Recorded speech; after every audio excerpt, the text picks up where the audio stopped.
Right, let's move on to this week's headline discussion then. It's called The Weirdest Retro Gadgets. Got to have your teeth in for that one. Yes, some nostalgia, Suzi. It's a wonderful thing. But let's be honest, not every gadget from the past was a hit. Some were way ahead of their time. Some were just bizarre.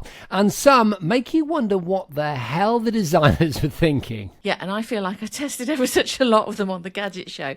We're diving into the weird, the wonderful, and the downright wacky world of retro tech. From gadgets that tried to be the future to inventions that probably should have stayed on the drawing board. This is our rundown of the weirdest retro gadgets ever. I love it. So prepare for a trip down memory lane with a few questionable design choices along the way. Right, I'll kick off with something called Satellaview. So it came out in 1995. So imagine if your gaming console could download exclusive games from space. That's exactly what Nintendo Satellaview did, as long as you lived in Japan and had access to a satellite dish. So I think you can probably see where this is going a bit, Jace. It was released in 1995.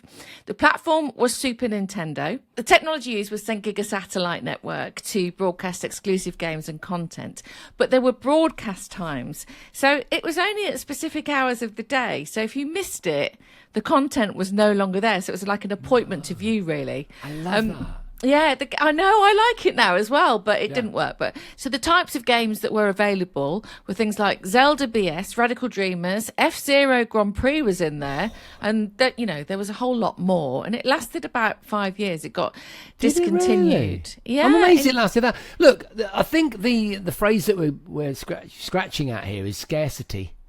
Scarcity is a thing that we don't really have. I mean, my wife and I often talk about this with our kids. You know, the notion that they can play any tune that's ever created when we go to the gym, whereas we would have, 10 tunes on one side of a cassette. Yeah. And then 10 on the other. Yeah, when we went to the gym or went to the park roller skating or whatever in the 80s and 90s.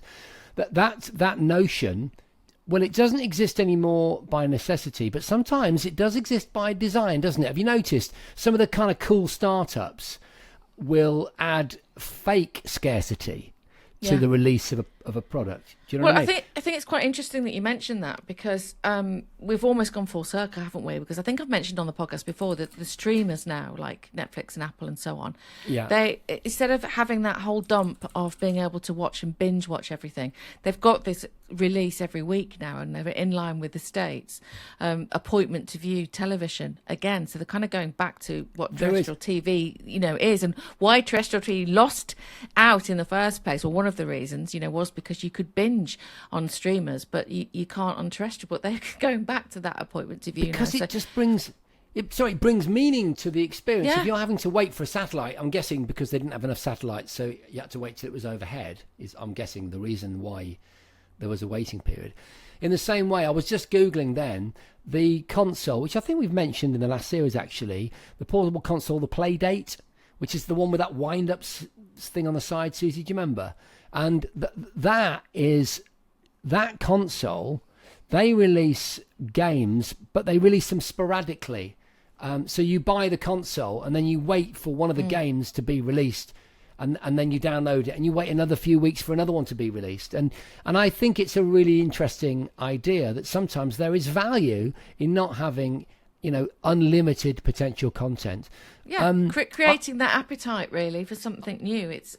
I like it. But I think it's I'm cool. old-fashioned like that, but I think it's a healthy situation to create. You've actually, I'm going to be honest with you, you have found one of the very few pieces of retro gaming hardware that I've never experienced. I know of it. In fact, I do a quiz with some friends on a Sunday, and it was a question in our quiz recently about this satellite gaming service.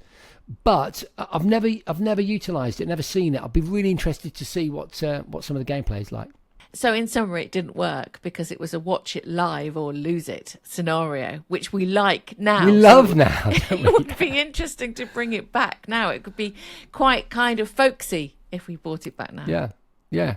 Play it live while the satellite goes over. Yeah. Okay, cool. I've got another contender for potentially worst retro gadget of 1997. This one, it's the Sony Glastron, which was kind of, I'd call it a VR headset. Yeah. Before VR was cool, but not really. It's more of a kind of viewing device from what I can recall. So again, looks beautiful. I'm guessing those watching the podcast will have seen an image on screen right now, but I'll describe it to you like a sort of grey headband that clips over the top of your head, and then with a drop-down screen, remarkably small, considering that it was a video display in 1997, like a kind of pair of ski glasses or goggles over your eyes, in which were two displays. The idea was that you could kind of sit in the back of the car and watch some content.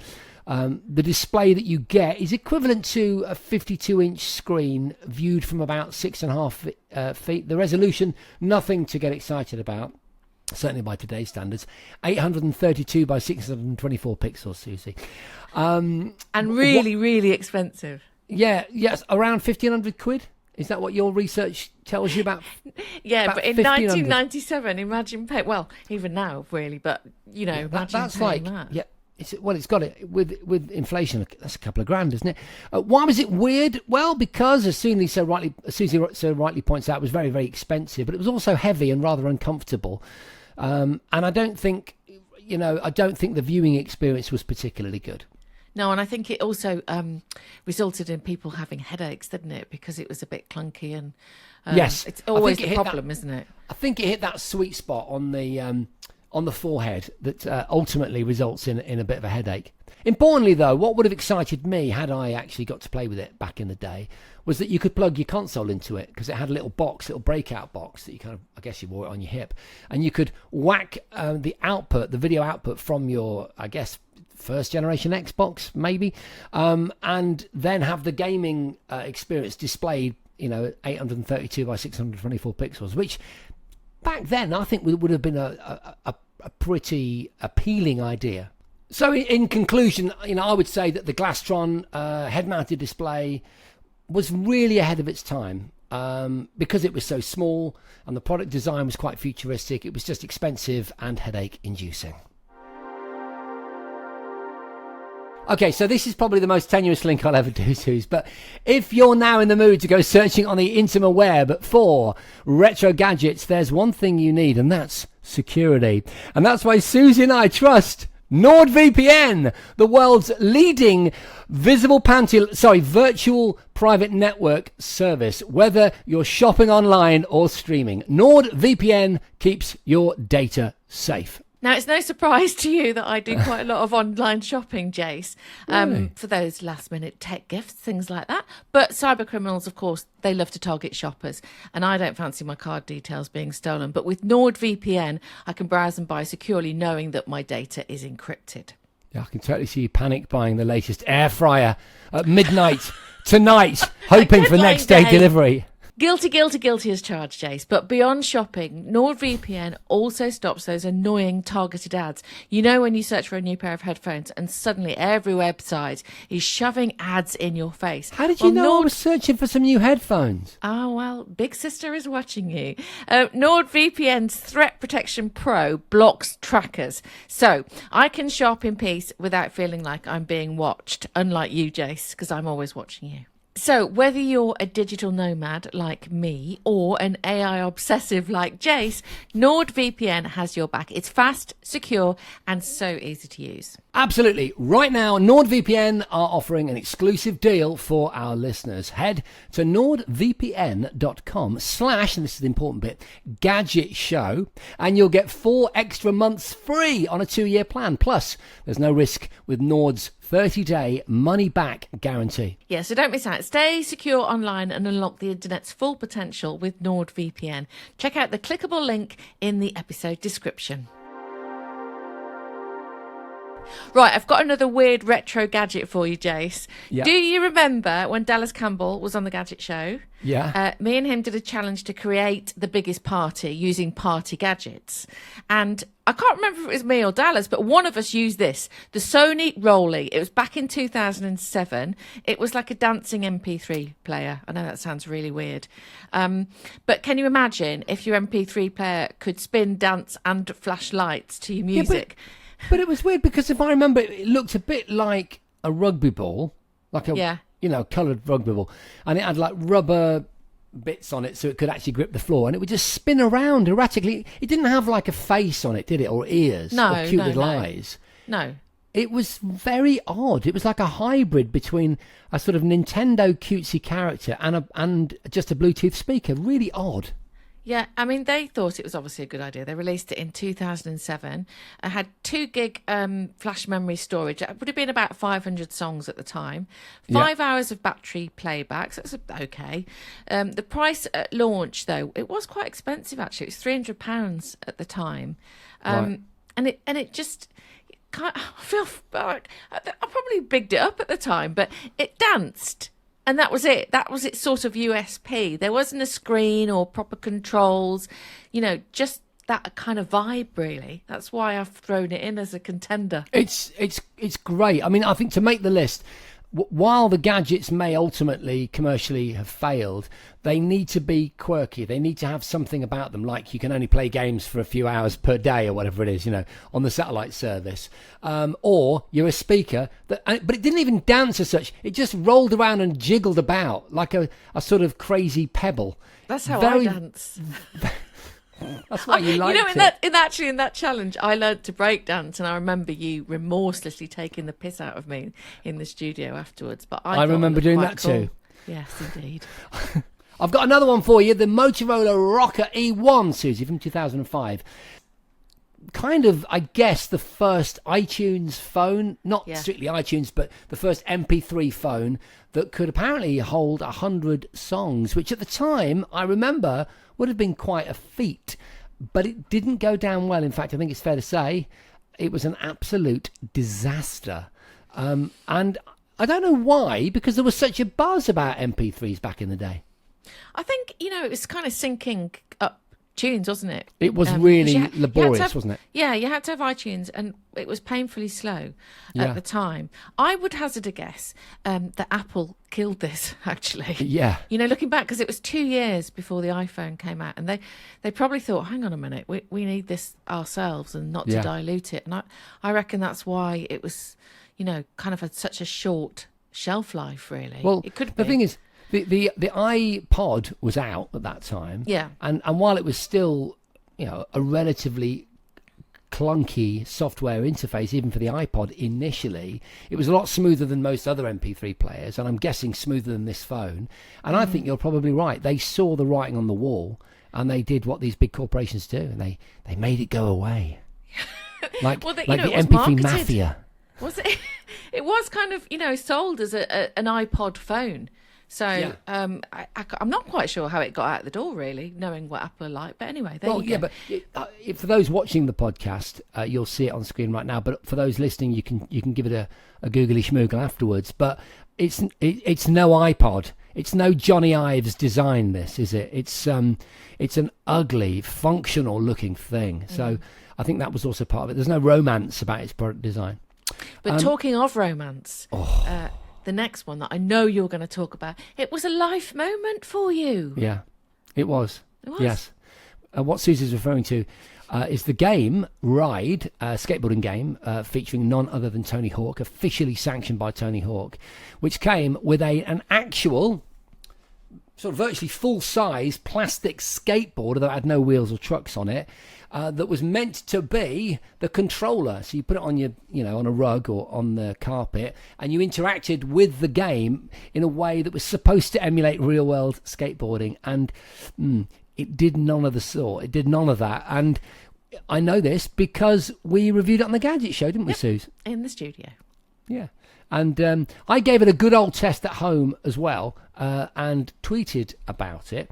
And as a skater from back in the day, I was skateboarding in the early 80s, and I still skateboard today. There was no way that I was going to say that the controller experience emulated actual real world skateboarding. But I thought it was a really novel control interface, and I really liked it. It brought a sense of skating, of movement into the front room in a way that I'd never experienced before. And that's what I said on X. And this is where, this is what you were referring to at the start of this little section, isn't it, Susie? I put the tweet out, and guess who replied to the tweet? And they said something like, At least this guy gets it. None other than Tony Hawk. So Tony Hawk tweeted me, and I couldn't believe it. I was absolutely made up, wasn't I? You were. It was almost as exciting as when Cindy Crawford tweeted me. They're just life moments, aren't they? That or the Fonz. I couldn't work out which one was more important to me. Tell me more. Why did Cindy Crawford tweet you? Oh, because she wrote a book, and I bought it. I mean, I said I bought it for my ex-husband, but I actually bought it so I could read it. And I tweeted about it, and she tweeted me back. So I was absolutely delighted. She was one of my faves. I absolutely love it. So for £99.99, including this strange plastic skateboard add-on, it was a supposedly, at least it was meant to be, a revolutionary new skateboard game, but actually everyone didn't like it. No one liked it. And now I actually still have the peripheral. In fact, I've got the Wii version of it somewhere in the loft, I think. I'd love to go in your loft. Oh, it's great in my loft. Oh my God, beautiful. We should make a program in your loft. Jason's loft. Live maybe loft we could sessions. Think of a different name. But yes, just because all the stuff up there, can you imagine? It's like a car boot sale dream, isn't it? Jay Leno's garage, Jason Bradbury's loft. Yeah. That says it all, doesn't it? Right. There's no Bugattis up there, I tell you. This is not being funny, but this has got Channel 5 written all over it. Never again, Suzi. Do you remember them? Right. Yeah. Yeah. Let's move on. What about the Seiko TV watch from 1982? Now, this was the world's very first TV watch, as you well know. I'm excited already. Carry on. Well, long before the Apple Watch, Seiko made a watch that you could play live TV on. The only problem was that you had to carry the whole receiver pack, which was the size of a Walkman, to actually use it.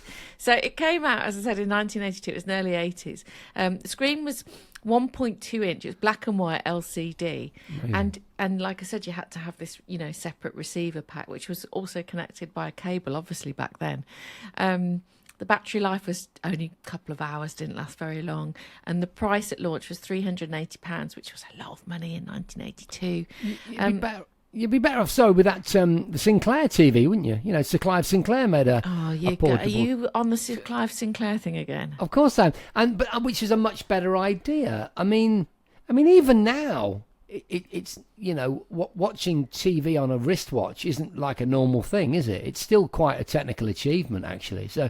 Yeah. Back then, wow, to even get a picture on something in 1982? My God, that's amazing. Yeah. Well done, Seiko. It's amazing. Absolutely. Like a lot of these weird and wonderful retro gadgets, they are massively ahead of their time. But, because of that, the idea was ahead of the technology that was available, effectively, which is why a lot of the things that we're saying, too big, too clunky, too expensive, and all of those things really for this one.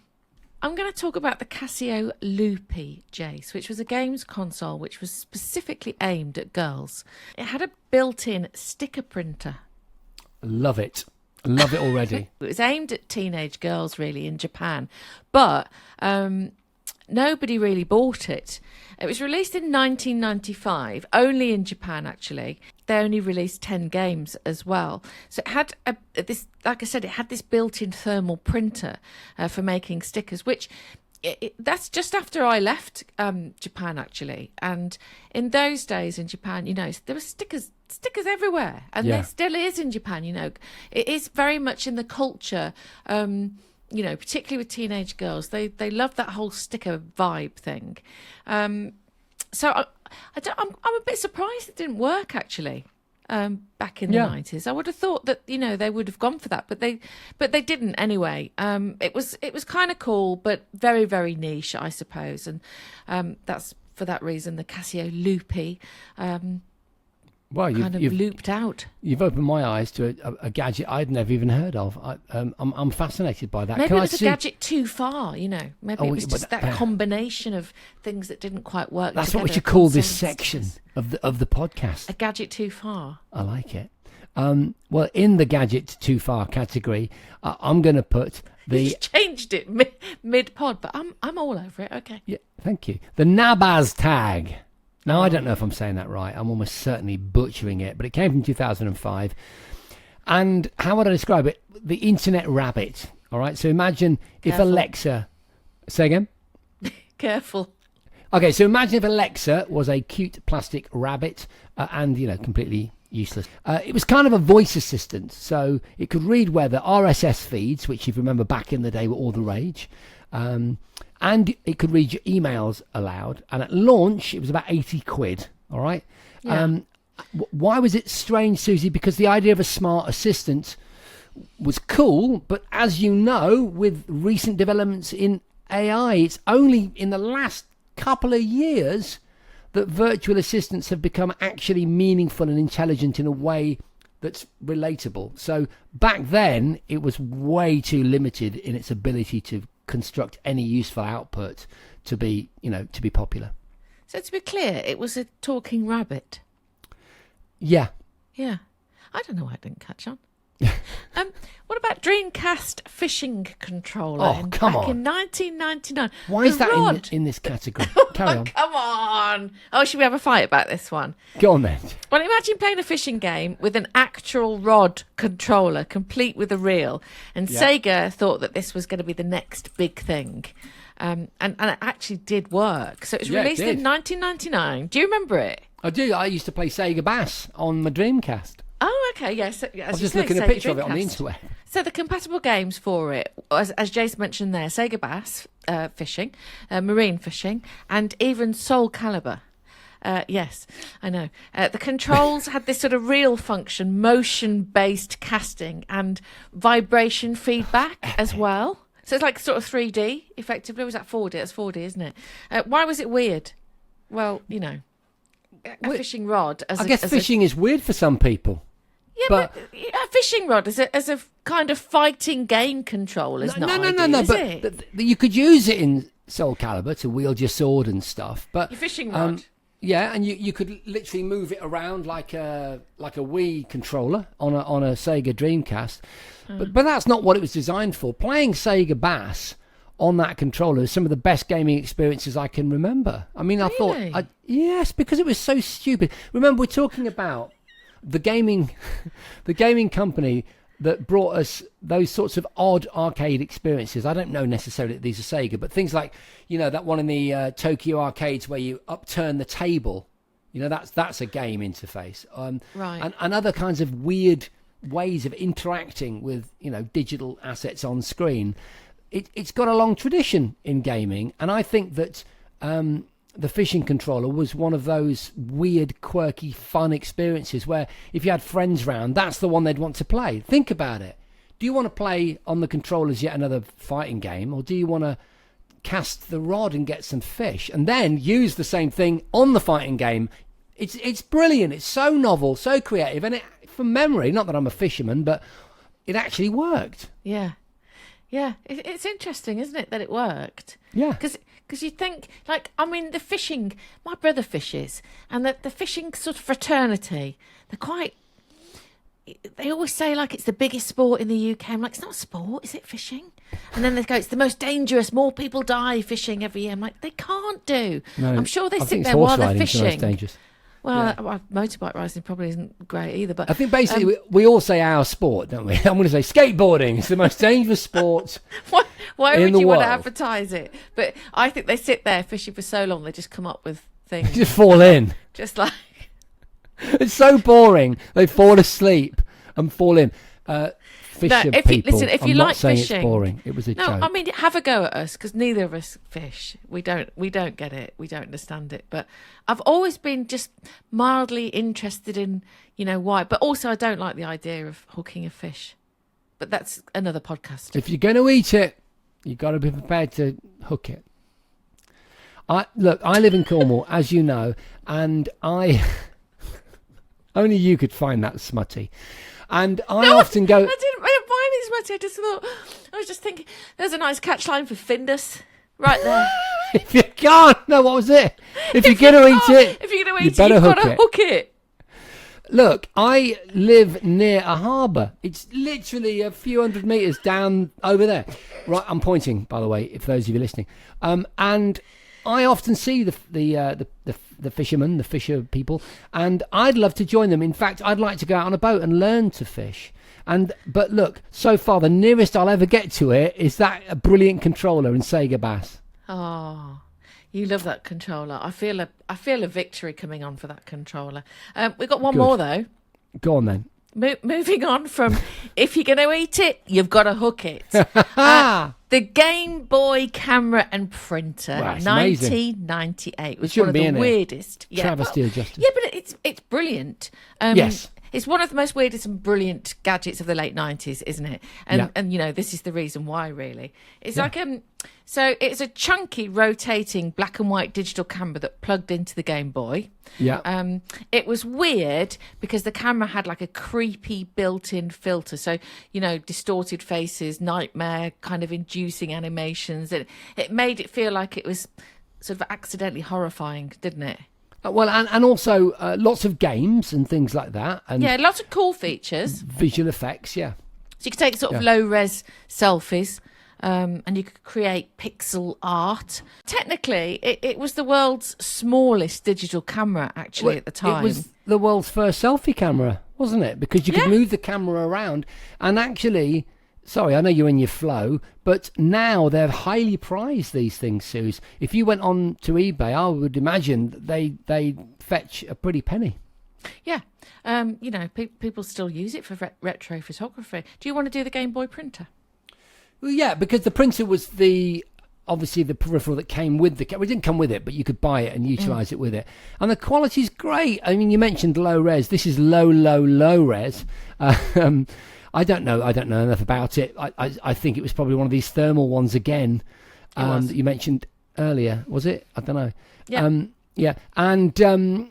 Getting in fact, recently, people with the Game Boy camera printers were unable to use them because I seem to remember the manufacturer of the paper, the right size, the roll of paper that you needed to do it, actually went out of business or stopped producing it. But that's not the case anymore. Someone else is doing it now. And you can really? print these out. Yeah, I'll tell you something. There was a homebrew project that I came across a year or so ago, and I seem to remember what someone had done is they'd messed around with the electronics and they'd done some wizardry with the circuitry, and they'd made it so they could stream on the Game Boy camera like a webcam, and they were doing like streaming shows on Twitch. but everyone's tuning in just to see how bad the camera looked. I think it's cool. It's got that artisan thing, about it. I used to use the photos, the prints. They faded quickly over time because they used that sticker paper, so you could stick the pictures on your school books or your fridge or wherever you wanted to put your stickers. I feel like I've been obsessed with stickers today. I suppose the legacy of it really was that it was a precursor to portable photo printers like Instax and Polaroid Zinc. Yes, and the camera, of course, the first selfie camera, really? Yeah. It turned a gaming console into a digital camera before phones did, didn't it, there really? You go. That was its sort of USP. I mean, the print quality was absolute crap, but it sort of added to the faded charm. But it gets a gold star from us. Yeah. So there you go. That's what we've come up with. And I think if we're both going to pick the weirdest one, I'm going to go with Satellaview. Okay, so weirdest, but also for me, my absolute fave from that list, it's got to be the fishing controller for the Dreamcast, Suze. I absolutely loved it. Okay. Can we have an honorary mention? Of Tony Hawk? Yes. The And Tony Cindy Hawk Crawford. skateboard ride controller. Okay. But Thanks, Tony. It doesn't matter what we think. We want to know what you think. So which of those gadgets? We're not talking about the worst. We're talking about the freaky deakiest, the weirdest. What is the weirdest gadget? Note in the comments and let us know what you think and why. And if you have any experience, we would love to hear your stories. And we'll try and pick up on that, won't we, your comments in future episodes. Good idea. Good stuff.